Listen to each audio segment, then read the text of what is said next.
The mind of God. At the heart of Hermes' teaching is one simple idea: God is a big mind. Everything which exists is a thought within the mind of God. This book is a thought in the mind of God. Your body is a thought in the mind of God. These ideas which are being discussed are thoughts in the mind of God. How can we understand this? Consider for a moment your own experience. Thoughts and feelings exist within your mind. You know the outer world around you because your senses give you information which you also then experience within your mind. When your mind is completely unconscious, you don't experience anything. Ultimately, everything that exists in your life is a thought within your mind. Your mind, however, is limited by being trapped in a physical body. Imagine for a moment that it is not. Imagine that it is free to be conscious of everything at all times and in all places. Then everything that is, has been, and will be would exist as a thought within your mind. This is the nature of God's mind. He is not limited by a physical body. He is the big mind within which everything exists. Hermes describes the mind of God as the oneness which unites everything. What does this mean? Again, look at your own experience. You experience many different things with your mind. Right now, you are reading this book. Before, you may have been eating or walking in the country. Yet, all of these different things are experienced by one thing: your mind. It is the oneness that unites all of your experiences. In the same way, God's mind is the oneness which unites everything. Hermes said that this oneness contains all opposites. This paradox can be understood by once more looking at the nature of your own mind. Some things you experience are hot and others are cold. Some are bright and others dark. Some you call good and others bad. Nothing that you experience can be both cold and hot because they are opposites. Yet, both cold and hot are experienced within you. Your mind is the one thing which contains all opposites. Hermes teaches that the mind of a human being is made in the image of God's big mind. If we can free our mind from the limitations imposed by the physical body, we can experience the mind of God. We were created with a specific purpose of learning to do this. This is the spiritual goal of human life. To reach this destination, we must expand our awareness. We must use the power of our little mind to reach out to God's big mind. To help us do this, Hermes narrates a dramatic story of how God creates and maintains the cosmos. It is through appreciating the awesome beauty of the cosmos and understanding the fundamental laws by which it functions that we come to know the mind of God. It was this vision which fired the imagination of the great minds of history. It inspired the birth of science by encouraging them to explore the mind of God, by seeking to discover more of how the universe worked. Some great modern scientists still describe science as an attempt to understand the mind of God. The Hermetic philosophy places man at the very center of God's creation. Hermes declares that man is a marvel. With his mind, he may not only understand the universe, but even come to know God. He is not a mortal body, which will live and die. He is an immortal soul, which through the experience of a spiritual rebirth may become God. The prophecies of Hermes. In this chapter, Hermes describes the nature of pure philosophy, but laments that in future generations it will become all but lost. The philosophy that Hermes teaches is not just a clever intellectual exercise. It is about focusing the mind in deep meditation on Adam, an ancient Egyptian name for God. Such pure philosophy is about rising above mere opinion to experience directly the mind of the universe. Using the God-given gift of our own little minds, we can come to know the big mind that creates and maintains the cosmos in beautiful order. For Hermes, spiritual philosophy is not opposed to science, as it often is for us today. The students of spiritual philosophy studies science as a form of devotion to God. Through understanding the secrets of the natural world, he is overcome with a sense of awe and reverence for the Creator. He appreciates the perfect order of the universe as if he were listening to a grand symphony in which every melody had been exquisitely combined to compose one magnificent harmony. Hermes prophesies, however, that this spiritual philosophy will one day become lost and confused. Speaking from our distant past, he uncannily describes the predicament we find ourselves in today. Pure philosophy has been replaced by the teachings of clever intellectuals with no mystical understanding of life. People have ceased to see the universe as a source of wonder and no longer revere it as the work of God. Spirituality has come to be dismissed by science as primitive superstition. The profound wisdom of the ancient Egyptians is thought of as a dead religion and as little more than an archaeological curiosity. Hermes foretells that Egypt, once the home of spirituality, will become a desolate place deserted by the gods. Out of compassion for future generations, Hermes writes his wisdom in books and orders them to be hidden. Like a time capsule of truth, Hermes' vision waits for its chance to awaken future generations who are lost and bewildered by life. People such as ourselves. The prophecies of Hermes. Pure philosophy is spiritual striving through constant contemplation to attain true knowledge of Adam, the one God. But speaking now in prophecy, I say that in times to come, no one will pursue philosophy with single-mindedness and purity of heart. Those with a grudging and ungenerous temperament will try and prevent men discovering the priceless gift of immortality. Philosophy will become confused, making it hard to comprehend. It will be corrupted by spurious speculation. It will be entangled with bewildered sciences like arithmetic, music, and geometry.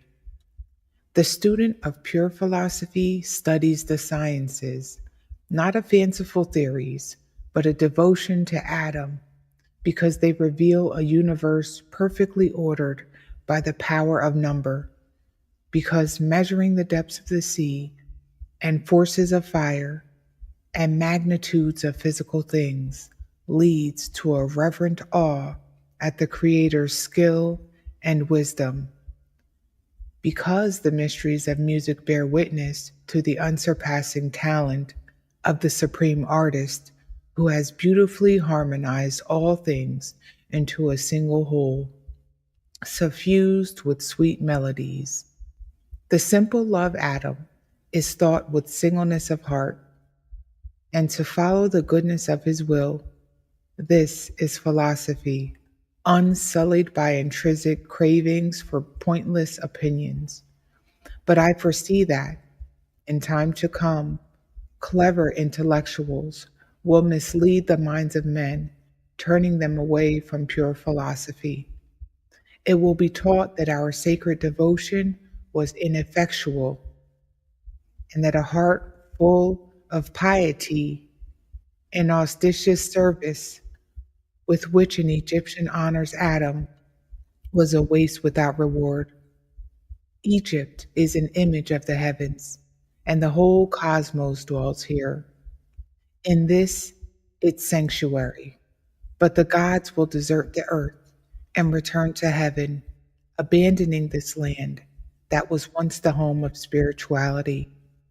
Egypt will be forsaken and desolate, bereft on the presence of the gods. It will be overturned by foreigners who will neglect the sacred ways. This holy land of temples and shrines will be filled with corpses and funerals. The sacred Nile will be swollen with blood, and her water will rise, utterly fouled with gore. Does this make you weep? There is worse to follow. This land that was spiritual teacher to all humankind, which loved the gods with such devotion that they designed to sojourn here on earth. This land will exceed all others in cruelty. Chapter 2: The Initiation of Hermes. In this chapter, Hermes describes a mystical vision of the creation of the cosmos, upon which all his later teachings are based. Hermes derives his wisdom from a dramatic mystical revelation. While his mind is alert, yet still and empty, he hears God speaking to him. Hermes asks to be shown the true nature of reality, and suddenly everything begins to change for him. In a mysterious vision, he witnesses the creation of the world. This vision is not meant to be understood intellectually, but contemplated like images from a dream. However, we can explore a little of its deeper meaning. Hermes' first experience is of an all-embracing divine light, which as he watches casts a shadow, like dark restless water. Later, he is told that this light is the mind of God, and the dark waters are the unlimited potential out of which God will fashion the universe. This is a mystical vision of the first act of creation, remarkably similar to the modern scientific theory of the Big Bang. An explosion of light and energy slowly cools to become the black womb of space, into which sun and planets and finally ourselves are born. This birth, like any birth, is accomplished by pain, and Hermes hears an inarticulate cry of suffering from the turbulent depths. The light then speaks a word which calms the chaotic waters. This word is like a blueprint that will organize a structured cosmos out of the chaos. Modern science might call it the fundamental law of nature. This word is the first idea in the mind of God, from which everything springs. Initiated into the secrets of creation, Hermes receives his divine mission from the Supreme Being. Only this knowledge, he is told, can save those who live in darkness. Only this knowledge, he is told, can save those who live in darkness. Hermes must become a spiritual guide to all mankind. The Initiation of Hermes. My senses were suspended in mystical sleep, not a weary, full-fed drowsiness, but an alert and conscious emptiness. Released from my body, I flew with my thoughts, and while I soared, it seemed to me a vast and boundless being called my name. Hermes, What are you looking for? Who are you? I asked. I am the way, guide, the supreme mind, the thoughts of Adam, the one God. I am with you, always and everywhere. I know your desires. Make your questions conscious, and they will be answered. Show me the true nature of reality. Bless me with knowledge of Adam, I begged. Suddenly everything changed before me. Reality was opened out in a moment. I saw the boundless view. All became dissolved in light, united within one joyous love. Yet the light cast a shadow, grim and terrible, which passed downwards, becoming like restless waters, chaotically tossing forth fumes like smoke. And I heard an unspeakable lament, an inarticulate cry of separation. The light then uttered a word, which calmed the chaotic waters. My guide asked, "Do you understand the secrets of this vision?" I am that light, the mind of God, which exists before the chaotic, dark waters of potentiality. My calming word is the Son of God, the idea of beautiful order, the harmony of all things with all things. Primal mind is parent of the word, just as in your own experience, your human mind gives birth to speech. They cannot be divided one from the other, for life is the union of mind and word. Now fix your attention upon the light and become one with it. When he had said this, he looked into me, eye to eye, until trembling, I saw in thought limitless power within the light to form an infinite yet ordered world, and I was amazed. I saw in the darkness of the deep chaotic waters, without form, permeated with the subtle intelligent breath of divine power.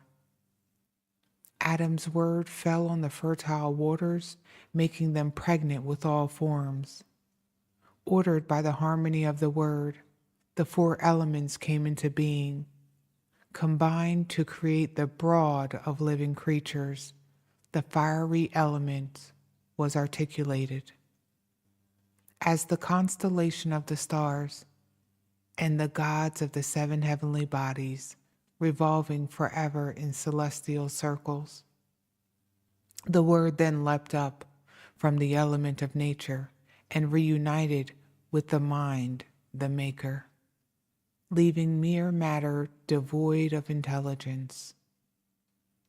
My guide said, "You have perceived the boundless primal idea, which is before the beginning. By Adam's will, the elements of nature were born as reflections of this primal thought in the waters of potentiality. These are the primary things, the prior things, the first principles of all in the universe. Adam's word is the creative idea, the supreme limitless power, which nurtures and provides for all the things that through it are created. I have shown you everything. Why do you wait? Write the wisdom you have understood in hieroglyphic characters, carved on stones in holy sanctuaries. Make yourself a spiritual guide to those worthy of the gift of knowledge, so that through you, Adam may save humankind." I was overwhelmed with gratitude to the All-Father, who had graced me with the supreme vision. In awe and reverence I prayed, "Please never let me fall away from this knowledge of your being, so that I may enlighten those who are in darkness." Then, with his power in me, I began to speak. The aloof laughed at my words, but others knelt at my feet. I told them to stand and receive the seeds of wisdom, which I will sow in you with these teachings. So listen, men of clay. If you do not pay keen attention, my words will fly past you and wing their way back to the source from whence they came. Chapter 3, The Being of Adam.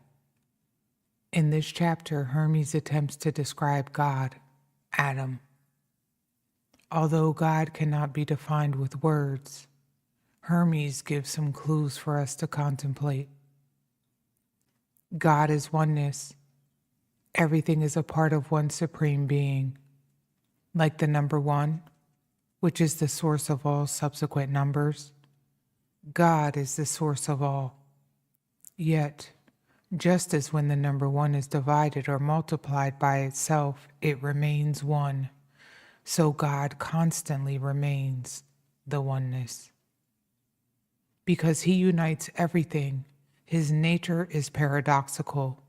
He is the creator who creates himself. He is always hidden from us, yet he is also the world around us. He has no particular name, because all names refer to him. He is the supreme mind. He is everywhere and always. The human mind is an image of the supreme mind. Through the power of imagination, it can roam the universe and be, like God, in all times and all places. Hermes tells us that if we truly understand the extraordinary power of the human mind, we would then know the nature of God. Everything exists as an idea within the mind of God. He creates all things in the same way that our own mind creates thoughts. Just as the nature of mind is to think, so the nature of God is to create. This is not something he did at the beginning of time. He is doing it continuously. God is constantly creating creation and will never stop. God is both the material object around us and the immaterial thoughts in our mind. The world we see and sense is an illusion, however, compared to the great idea which only exists in the mind. Above all are the ideas of goodness and beauty. These qualities belong to God alone. They can at best be found imperfectly in the material world, but exist in all their perfection in the immaterial world of the mind. They are so perfect that God is in love with them. God is in love with himself. The being of Adam. Give me your whole awareness and consecrate your thoughts, for knowledge of Adam's being requires deep insight, which comes only as a gift of grace. It is like a plunging torrent of water, whose swiftness outstrips any man who strives to follow it, leaving behind not only the hearer, but even the teacher himself. To conceive of Adam is difficult. To define him is impossible. The imperfect and impermanent cannot easily apprehend the eternally perfect. Adam is whole and constant. In himself he is motionless, yet he is self-moving. He is immaculate, incorruptible, and everlasting. He is the supreme absolute reality. He is filled with ideas which are imperceptible to the senses, and with all-embracing knowledge. Adam is primal mind. He is too great to be called by the name Adam. He is hidden, yet obviously everywhere. His being is known through thought alone, yet we see his form before our eyes. He is bodiless, yet embodied in everything. There is nothing which he is not. He has no name, because all names are his name. He is the unity in all things, so we must know him by all names and call everything Adam. He is the root and the source of all. Everything has a source except this source itself, which springs from nothing.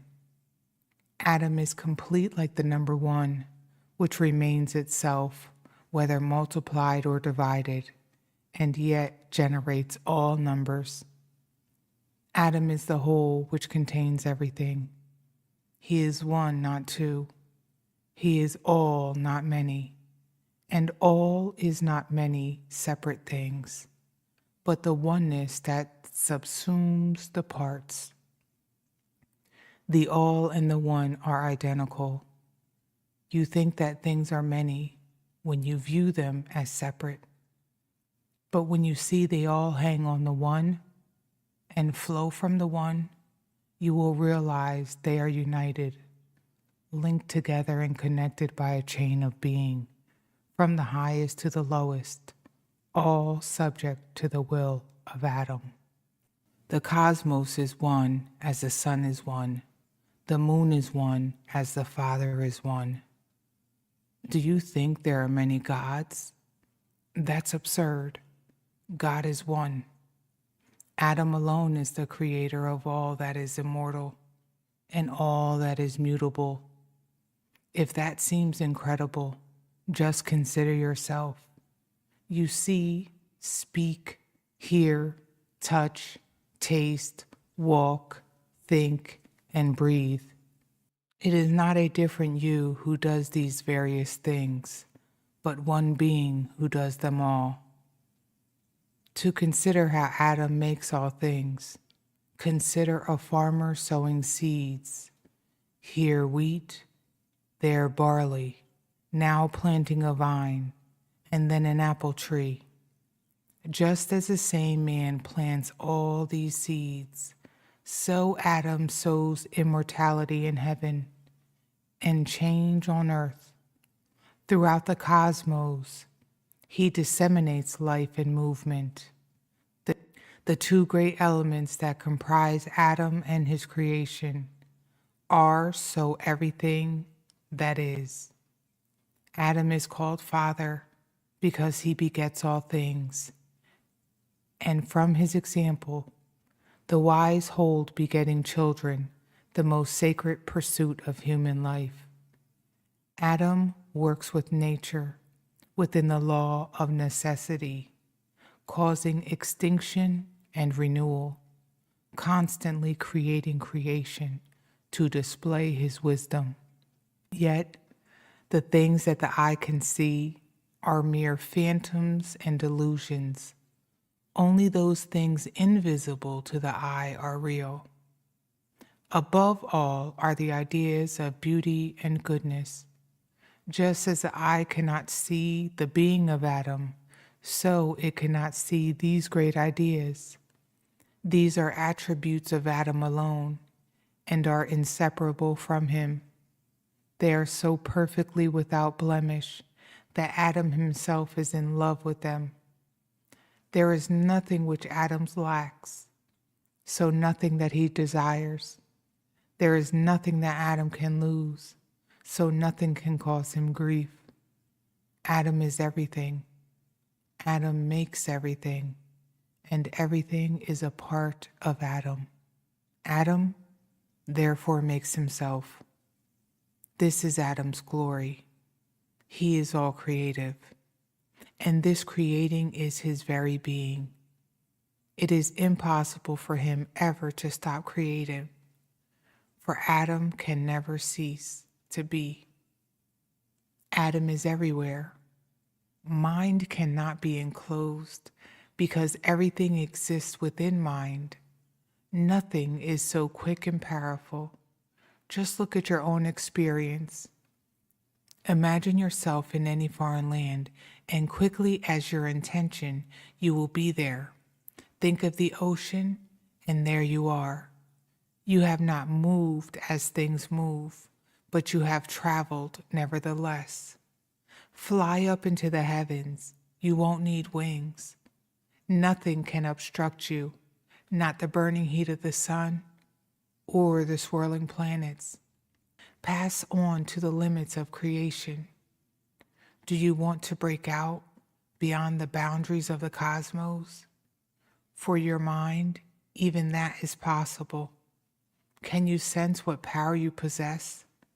If you can do all this, then what about your Creator? Try and understand that Adam is mind.